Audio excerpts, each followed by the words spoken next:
안녕하세요. 오늘은 이름은 익숙하지만 막상 어디에 써야 할지 어려웠던 카드. 바로 문화누리 카드의 새로운 변화를 핵심만 정리해드리겠습니다. 올해부터 기초생활수급자와 차상위 계층에게 지급되는 문화누리 카드 지원금이 1만 원 인상돼 14만 원으로 늘어났습니다. 그런데 더 중요한 건 사용처가 대폭 확대됐다는 사실이죠. 예전엔 영화나 책 정도로 끝났다면 이제는 OTT, 문구점, 심지어 축제 음식까지. 아직도 모르고 계셨나요?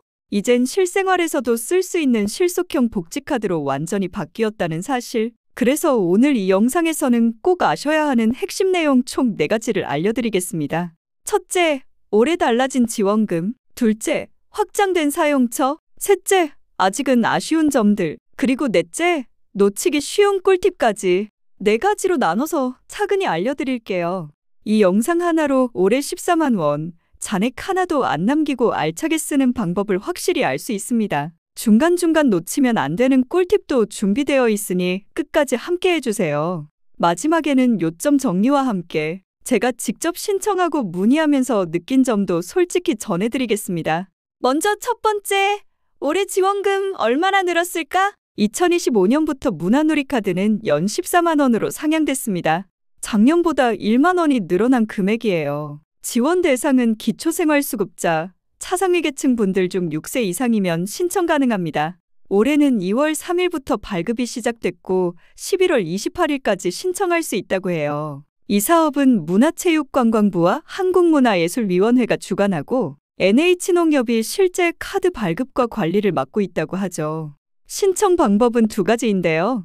먼저 직접 신청하려면 거주지 주민센터 또는 읍면동 행정복지센터 문화누리 담당 부서를 방문하시면 됩니다. 제가 직접 문의해본 결과 현장에서 신분증만 있으면 바로 발급받을 수 있고 담당 공무원분이 사용법도 안내해 주신다고 합니다. 또 온라인으로는 문화누리 카드 공식 누리집 또는 모바일 앱에서도 신청할 수도 있다고 하니 확인해 보세요. 그리고 여기서 시간 절약 꿀팁. 작년에 발급받으신 분은 새로 신청할 필요가 없다고 해요. 1월 중에 재충전이 완료되고 2월 1일부터 바로 사용 가능하니까 다시 신청하러 갈 필요는 없겠죠?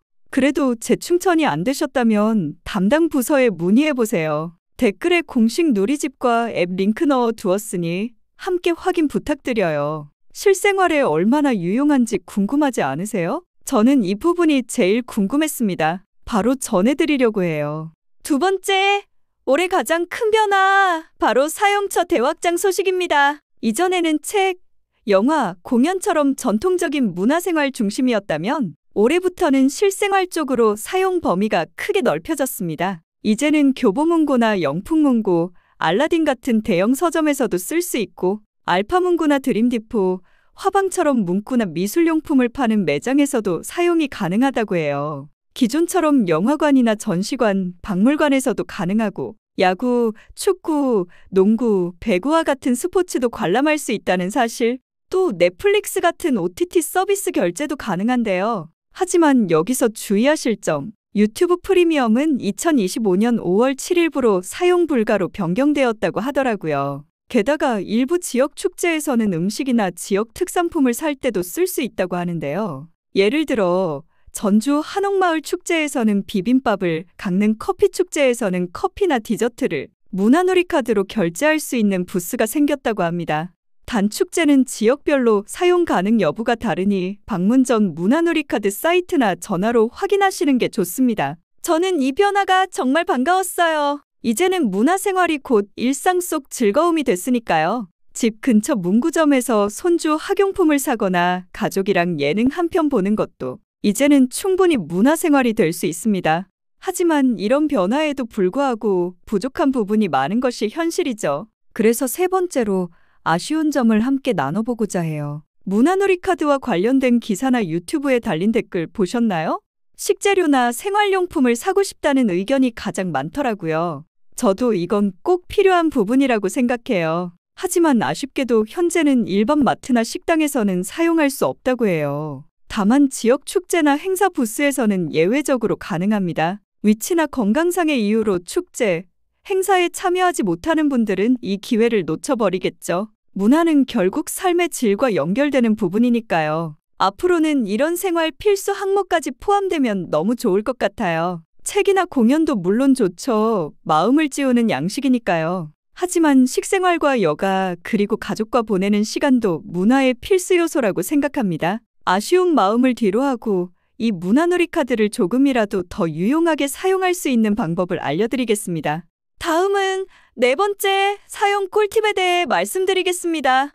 사용 기한은 12월 31일까지입니다. 그날이 지나면 잔액은 전부 소멸, 환불과 2월도 전부 불가능. 나중에 써야지 하다 놓치면 그냥 사라져요.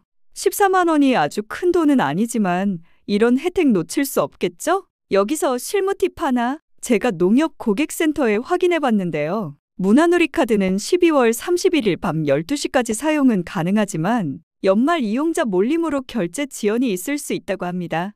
그래서 하루 전 12월 30일까지 미리 써두시는 게 안전하다고 해요. 또 하나, 가족끼리 금액을 합쳐서 쓸 수 있습니다. 같은 세대원이라면 금액을 합칠 수 있다고 하는데요. 예를 들어 4인 가족이라면 총 56만 원까지 합산 가능. 여행이나 공연처럼 큰 금액으로 사용할 수도 있겠죠? 단, 합산은 매년 새로 신청해야 하고 한 번 합산하면 그 해에는 분할 불가하니 신중하게 결정해야 한다고 합니다. 또 온라인에서 쓰려면 사용 전 등록은 필수라는 사실. NH농협 문화놀이 카드 홈페이지에서 카드 등록을 먼저 해야 한다고 합니다. 등록 안 하면 온라인 결제가 안 된다고 하니 꼭 먼저 신청하세요. 오프라인 가맹점은 네이버 지도에서 문화놀이 카드를 검색하면 사용 가능한 내 주변 매장을 바로 확인할 수 있어요. 스마트폰이 어려운 분들은 가까운 주민센터 문화놀이 담당 창구에서 직접 도움을 받아보세요. 카드 등록부터 사용처 안내까지 원스톱으로 도와주신다고 합니다. 마지막으로 요점을 깔끔하게 정리해 마무리하겠습니다. 올해 지원금은 14만 원으로 올랐습니다. 이제 실생활에 필요한 학용품, 넷플릭스 축제에서도 쓸 수 있어요. 단, 가맹점으로 등록된 경우에만 사용 가능. 사용기한은 12월 31일까지이지만 12월 30일까지 사용을 권장합니다. 가족 합산은 가능하지만 신중히 온라인 등록을 해야 온라인 결제 가능. 꼭 기억하셔야 합니다. 문화놀이 카드는 이제 단순한 문화카드가 아닙니다. 우리 삶 속에서 실질적인 도움을 주는 생활복지 카드로 변화되고 있어요. 다만 실제 마트나 식당 일상적인 부분으로 확장된다면 더 큰 도움이 될 것 같아요. 식료품이나 생활필수품으로까지 확장되면 더 큰 도움이 되겠죠. 저는 이 제도가 더 발전해서 행정복지가 아닌 진짜 생활복지로 발전해야 한다고 생각합니다. 이런 변화가 앞으로 더 많은 기초, 차상위 분들에게 삶의 활력소가 되고 이건 정말 쓸모있다 라고 느낄 수 있는 방향으로 이어지면 좋겠습니다. 여러분, 올해 지원금 14만 원 그냥 두지 마세요. 12월 31일이 지나면 잔액은 0원입니다. 지금 바로 앱이나 주민센터에서 확인하시고 꼭 알차게 활용해보세요. 건강지원 헤이드는 노인복지 그리고 다양한 복지 관련 소식을 전달드릴 예정이에요. 오늘 영상이 도움이 되셨나요? 좋아요, 구독, 알림 설정 잊지 마시고요. 저는 다음 영상에서 새로운 복지 소식으로 다시 찾아뵙겠습니다. 감사합니다.